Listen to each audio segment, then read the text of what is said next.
Dzień dobry. Dzisiaj się wreszcie doczekaliśmy. I wy, i ja. Bo kolejka do Taycana była tak długa, że już zaczynałem tracić nadzieję. 2 razy jego test wypadł z grafiku. Nie pytajcie dlaczego. Bywa różnie. Ale przed wami, to najważniejsze, Porsche Taycan Turbo. A co znaczy turbo w jego przypadku? Nikt nie wie. Ale może uda mi się to wytłumaczyć w czasie przejażdżki.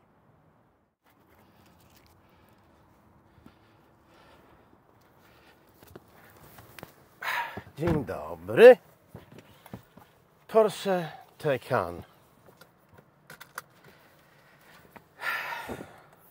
No dobra, wszyscy mniej więcej wiemy, co myśleć o samochodach elektrycznych.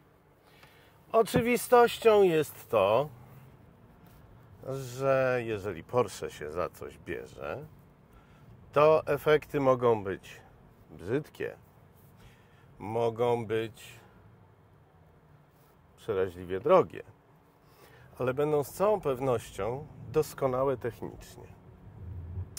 No i właśnie tu mamy taki drobny problem,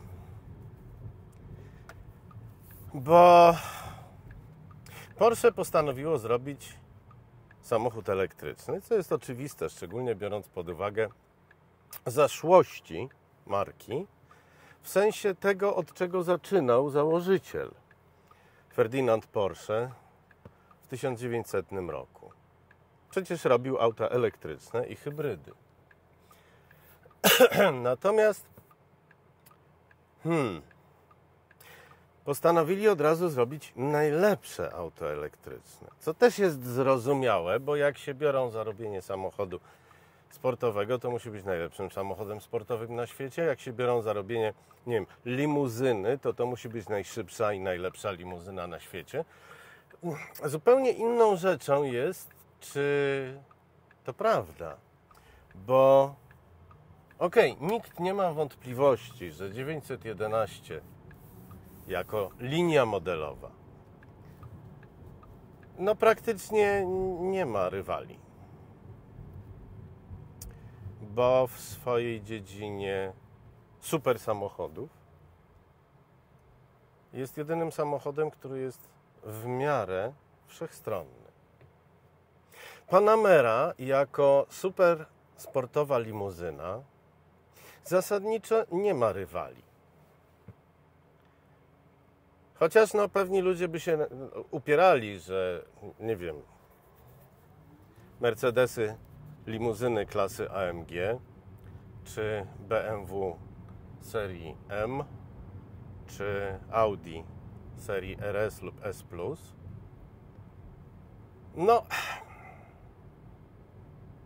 ja mam na ten temat własne zdanie, z którym tutaj nie wyskoczę przed szereg, żeby niepotrzebnie nie dostać po uszach. Niech wam wystarczy, że uważam Panamerę za auto wybitne, ale z całą pewnością ani nie za najlepszą limuzynę na świecie, ani najbardziej sportową limuzynę na świecie. Chociaż nie da się ukryć, że ona się prowadzi jak samochód wyczynowy. Czego o jej rywalach powiedzieć się nie da, nawet jeżeli mają wyższe moce silnika. W każdym razie w tym kręgu pojmowania samochodów Porsche obraca się od bardzo dawna i potencjalni odbiorcy, dziennikarze motoryzacyjni, fani motoryzacji i tak dalej, mają stale z tym problem. I teraz w momencie, kiedy pojawił się Taycan, ten problem się potężnie nasilił, bo nie można powiedzieć po prostu, że to jest, nie wiem, elektryczna wersja Panamery. Bo to by była bzdura, to jest zupełnie inne auto.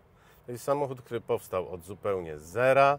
To jest samochód, który naprawdę ma wszystkie inne samochody pod sobą, a stałe porównywanie go na przykład z Teslą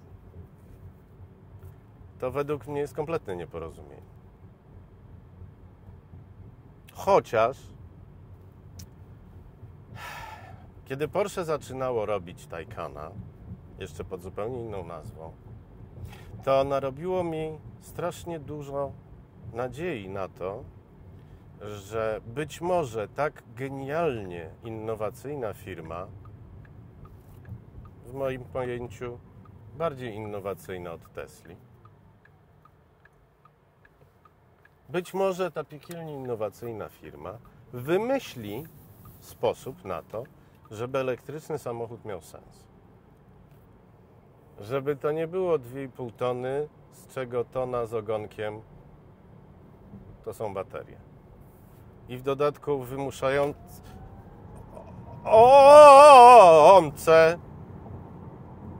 strasznie długie czasy ładowania. Przepraszam, to był tylko skok do 120 km na godzinę, ale ojej, a jadę w trybie zupełnie normalnym, właśnie, warto o tym powiedzieć, ale za chwilę. No więc miałem nadzieję na to, że Porsche wymyśli jakiś sposób, zrobi rewolucję. Nie na zasadzie tego, co proponuje Elon Musk, czyli naładujmy tonę baterii do samochodu, do którego konstruowania sobie zatrudnimy najlepszych specjalistów, jakich można na wolnym rynku dostać, i będzie ekstra, jak to powiedziano w piłkarskim pokerze. Ekstra. No więc niestety nie. Ani Elon Musk nie zrobił rewolucji, ani tym bardziej Porsche. Oczywiście wykorzystują najnowocześniejsze techniki i technologie jedni i drudzy. Porsche poza wszystkim innym daje całe tło swojej historii, swojej wielkości, swojej technologicznej umiejętności tworzenia rzeczy najwyższej jakości, owszem, za bardzo wysokie ceny, ale niezniszczalnych, nie psujących się, nie powodujących, że nabywca musi do wydanego 1 000 000 złotych dorzucić jeszcze drugie tyle w serwisowaniu przez 4 lata, czego o innych markach się nie da powiedzieć. Ale tak czy inaczej, no nie ma mowy o rewolucji. Mamy de facto takie samo elektryczne auto jak każde inne. Mnóstwo akumulatorów. W tym przypadku, ponieważ Porsche miało być bardzo sportowe, to no, ci z tyłu też muszą siedzieć prawie że na podłodze. A co za tym idzie, w ogromnej baterii akumulatorów, która jest tutaj w podłodze, wycięto 2 otwory, znaczy akumulatory obeszły miejsca, gdzie powinny być stopy dwojga pasażerów z tylnej kanapy. Ale tak naprawdę to też się w niczym nie różni od Tesli. Żeby się jednak jakoś poodróżniać, Porsche wymyśliło super ładowarkę, która pozwala naładować w 20 minut od 5% do 80%. I w ten sposób mieć zasięg, jeżeli się jedzie grzecznie, do 500 km. Nic nowego pod słońcem. Elon Musk też co chwilę wymyśla nowe akumulatory, nowe ładowarki i mówi, że jeśli będziemy jechać grzecznie, to będziemy mieli zasięg 500 km. No dobrze, ja wiem, to jest Porsche. No ale powtarzam, czym to się różni? Tym bardziej męczy mnie to pytanie, że również tutaj, nie wiem czy celowo, czy po to, żeby się dostosować do rzeczywistości, Porsche poszło w coś w rodzaju teslowskich ekranów. Nie ma tu co prawda tabletów w typie dokładnie Tesli, ale wszystko jest dotykowe. Poza kilkoma przyciskami na kierownicy i dźwignią wybierania biegów, która jest umieszczona w takim miejscu, że no z dużym trudem ją znalazłem. Nie wiem. Nie jestem zachwycony. Auto jest wyśmienite. Fantastycznie mi się tym jechało po autostradzie. Zaraz zapewne będę zachwycony jazdą po Angeles Crest Highway. Ale wciąż męczy mnie pytanie, co z tego?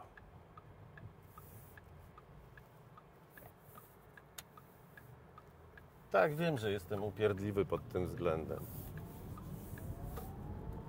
Dobrze, przejdźmy do tego, że mamy tu w nazwie turbo, chociaż przecież nie ma mowy o żadnym turbo. Chociaż dowcipy opowiadane są nałogowo, że turbo to jest w tym wentylatorze, który musi chłodzić akumulatory, tudzież elektronikę sterującą.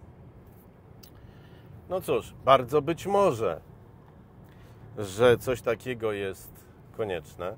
Pamiętam, że jak jeździłem Teslą, to nawet po bardzo, bardzo spokojnej przejażdżce po mieście, jak ją wstawiałem do garażu, to jeszcze przez 15 minut warczały wentylatory chłodzące akumulatory. Więc no coś w tym jest, a wiadomo, że w samochodach elektrycznych, które mają tak wspaniałe osiągi, tak fantastyczne parametry, ta kwestia zarządzania termicznego urasta do jednej z najważniejszych w ogóle. No i co? No dobrze, Porsche zastosowało jedną rzecz inną niż inni producenci samochodów elektrycznych, a mianowicie tylny silnik elektryczny leżący na tylnej osi, bo oczywiście mamy dwa silniki, tak żeby to był napęd na 4 koła. Tylny silnik nie przenosi bezpośrednio napędu na oś, tylko przez dwustopniową skrzynię biegów. Jedno przełożenie, pierwsze, jest bardzo krótkie, co umożliwia rzeczywiście błyskawiczny zryw z miejsca. Nawet jak na tak potwornie mocny i potężny silnik, potężny samochód, ten zryw z miejsca jest oszałamiający. Drugie przełożenie jest długie i służy do jazdy w trasie. Ale gdyby komuś się tak coś zaczęło kojarzyć, że już był taki samochód, który miał elektryczny silnik ze skrzynią biegów dwuprzełożeniową właśnie i nazywał się BMW i8, to śpieszę wyjaśnić, że nie. To nie jest ta sama przekładnia, ani nawet tego samego producenta. Tego nie zrobiło ZF, które jest strategicznym partnerem konkursu na Światowy Samochód Roku. To jest wewnętrzna, własna konstrukcja Porsche. Nie dość, że samodzielnie zaprojektowana, to również samodzielnie wykonana. I no cóż, to by było na tyle, jeśli chodzi o rzeczy rzucające na kolana. Mówię z technologicznego punktu widzenia, a nie po prostu jakichś tam straszliwych osiągów. Bo skoro już o osiągach mowa, to proszę bardzo. Taycan 4S, czyli wersja podstawowa, oczywiście z napędem na 4 koła i tak dalej, ma 530 koni mechanicznych i 640 Nm, co przy masie własnej 2140 kg pozwala na zryw do 100 km na godzinę w 3,8 sekundy. Oszałamiająco szybko, nie da się ukryć. Z pakietem Performance, czyli wzmocnionymi bateriami, ma 571 koni mechanicznych i 650 Nm i dokładnie takie samo przyspieszenie do 100.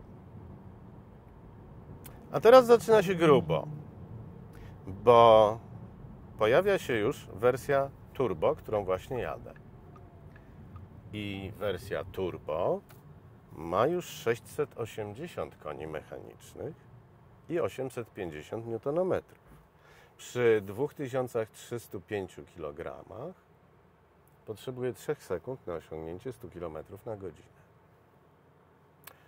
I topowy Taycan Turbo S ma 761 koni i aż 1050 Nm. Ważąc 2295 kg, uzyskuje 100 km na godzinę w 2,6 sekundy. I oczywiście właśnie ten topowy, według legend, bo ja w końcu nie wiem komu wierzyć, zlał skórę Tesli na Nürburgringu. Ale nie czytałem Wam tych danych po to, żeby pokazać, że mam iPhone'a. Bo zapisałem sobie prawdziwe dane dotyczące tych silników, tych wersji. Co to znaczy prawdziwe dane? Otóż te moce, które czytałem, to są moce w piku, w overbooście. Czyli coś, co jesteśmy w stanie wywołać wyłącznie, jeżeli jedziemy w przełożeniu Sport Plus, w trybie Sport Plus i samochód przez zachowanie kierowcy odbiera odpowiednie sygnały, w związku z czym pozwala na wygenerowanie maksimum mocy. Co oczywiście zżera w potwornym tempie energię i zasięg się taki robi. O jakich różnicach mówimy? No to słuchajcie. Bazowe 530 koni mechanicznych, bazowe znaczy tego bazowego Taycana 4S, ma 530 koni mechanicznych, więc okazuje się, że on ma 435 koni mechanicznych. Taycan 4S Performance, ten co ma 571 koni, ma 489 koni.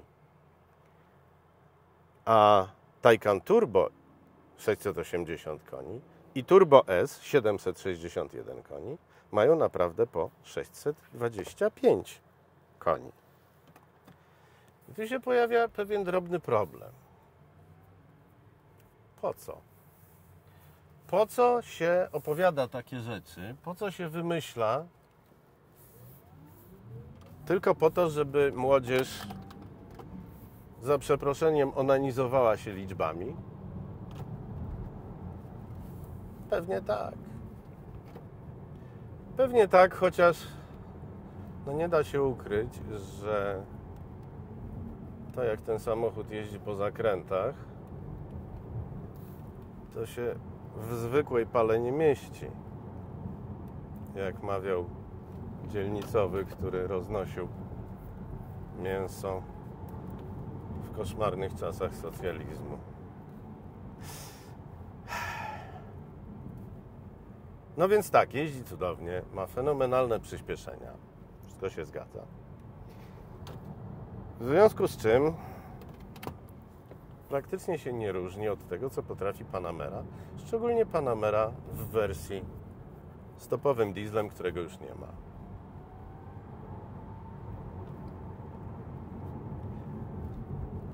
Oczywiście auto jest oszałamiające. Oczywiście jest to samochód, jakiego raczej nikt inny zrobić nie będzie umiał.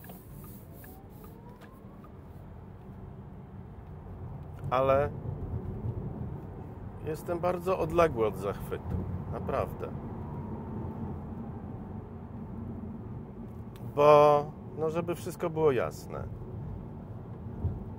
zarówno przyspieszenia, jak sposób jazdy, trzymanie się drogi, wszystko to jest dokładnie takie samo jak w Tesli. Czyli co? Tesla à la Zuffenhausen. No na to wychodzi. Tylko wiecie co? W Tesli jest więcej miejsca w kabinie. A z tyłu mogą usiąść naprawdę dorośli. Bo już nawet ja, mając 1,76 m, jestem tam na styk i dotykam głową sufitu.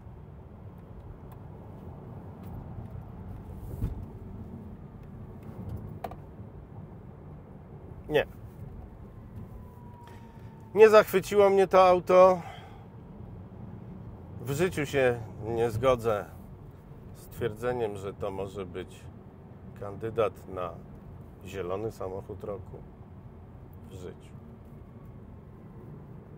Zawsze muszę mieć w pamięci gdzieś z tyłu głowy i wy jak rozmawiacie, czy myślicie o elektrykach, też to postarajcie się mieć, że samo wyprodukowanie jego baterii jest drastycznie nieekologiczne. Samo wyprodukowanie prądu do ich ładowania jest kompletnie nieekologiczne. A jeżeli fani elektryków, czy wręcz wyznawcy Ilona Muska, zamiast słuchać dokładnie, co mówi ich idol, a on ma naprawdę dobrze poukładane w głowie, to słyszą głosy. I wszystko jest takie proste. I wszystko jest takie jasne. Nie jest. Ani proste, ani jasne, ani ekologiczne. Powtarzam się co chwilę. Tak, przyszłość jest elektryczna. Tak, jest to wybitny samochód. Ale nie przy dzisiejszej technologii dotyczącej akumulatorów i nie przy dzisiejszej technologii dotyczącej wytwarzania prądu do ładowania tychże akumulatorów.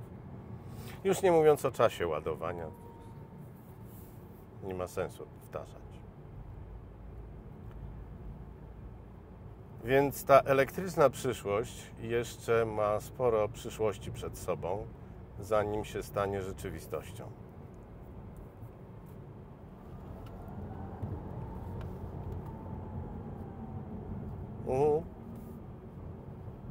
Jest niewiarygodnie szybki.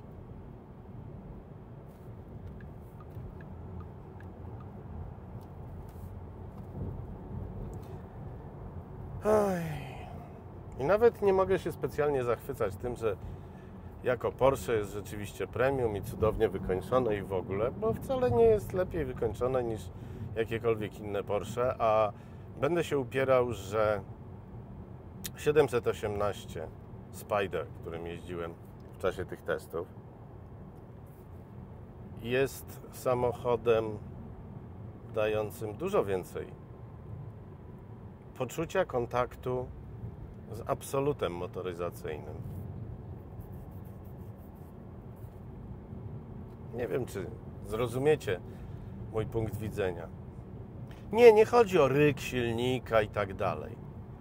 Bo wbrew pozorom, jeżeli samochód potrafi to, co ten samochód potrafi, ma tak straszliwe osiągi, jak ten samochód ma, to ryk silnika jest tylko dodatkiem. Bo musicie wiedzieć, że w tych najmocniejszych autach elektrycznych, takich właśnie jak Tesla i Porsche,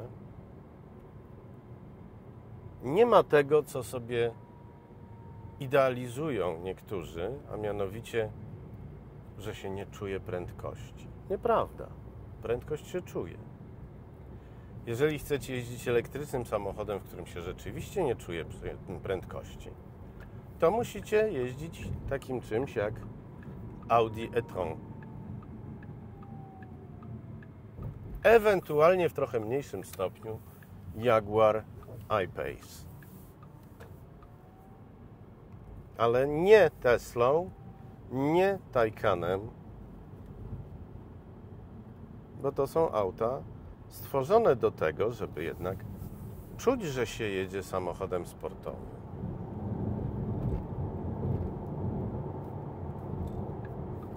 I rzeczywiście czuję, ale nie mam z tego jakiejś wszechogarniającej frajdy. Strasznie mi czegoś brakuje. Mam wrażenie, że po prostu ten samochód nie ma jaj?